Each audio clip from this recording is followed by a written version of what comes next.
पार्टियों का एक साथ एकजुट हो जाएंगे और जब एकजुट हो जाएंगे तो 2024 में भारी बहुमत से विजयी होंगे, ये हम लोगों का है।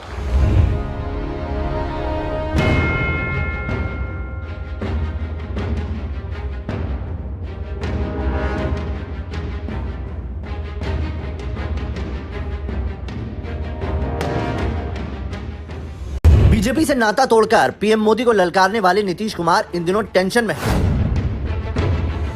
2024 को लेकर जो सपना देख रहे थे, अब वो उनकी नींद उड़ा रहा है। भले ही ये बात आपको चौंका रही होगी कि नीतीश को तो बिहार की राजनीति का चाणक्य कहा जाता है। सत्ता में बने रहने के लिए टाइमिंग के साथ कैसे पलटी मारी जाती है, उसमें वो माहिर है। लेकिन अचानक से ऐसा क्या हुआ कि नीतीश कुमार घबरा गए हैं? आइए जानते हैं क्या है पूरा मामला।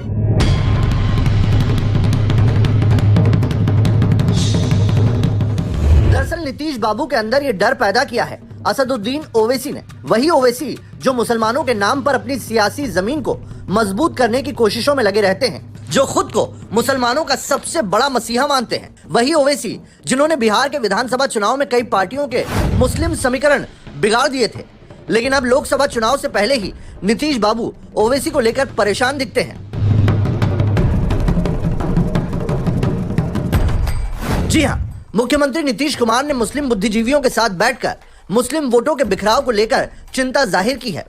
इससे पहले भी नीतीश ने विधानसभा भवन में महागठबंधन के विधायकों को ओवैसी से सतर्क रहने की नसीहत दी थी। ऐसे में सवाल ये उठता है कि ओवैसी से नीतीश क्यों घबराए हुए हैं और क्या मुस्लिम वोटों पर उनकी पकड़ कमजोर हो रही है?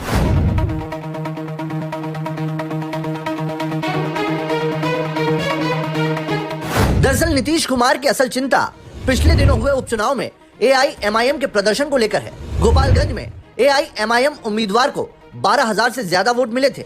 बीजेपी ये सीट जीतने में कामयाब रही थी, लेकिन उसके जीत का अंतर 2,000 वोटों से भी कम था और आरजेडी प्रत्याशी दूसरे नंबर पर था।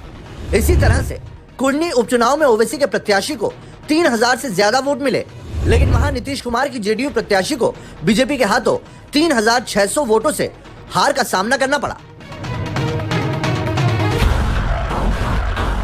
बिहार में ओवैसी की पार्टी जिस तरह से हर उपचुनाव लड़ रही है और मुस्लिमों के एक खेमे ने ये जानते हुए भी एआईएमआईएम उम्मीदवार को वोट दिया कि उसके जीतने के आसार नहीं है, इसके चलते महागठबंधन को नुकसान और बीजेपी को सीधा फायदा पहुंचा। गोपालगंज और कुर्नी की तरह आगे भी मुसलमानों का वोटिंग पैटर्न जारी रहा तो 2024 के चुनाव में महागठबंधन का सियासी समीकरण गड़बड़ा सकता है, क्योंकि 3 से 5,000 वोटों का अंतर हार जीत के लिए काफी है। उपचुनाव में मुस्लिम वोटों के हुए बिखराव को देखकर नीतीश कुमार की बेचैनी बढ़ गई है। इसी के मद्देनजर नीतीश ने मुस्लिमों के साथ बैठक में असदुद्दीन ओवैसी की पार्टी फैक्टर की चर्चा करते हुए साफ साफ इशारा कर दिया कि एआईएमआईएम बिहार में आगामी लोकसभा और विधानसभा चुनाव में महागठबंधन के लिए चिंता खड़ी कर सकती है।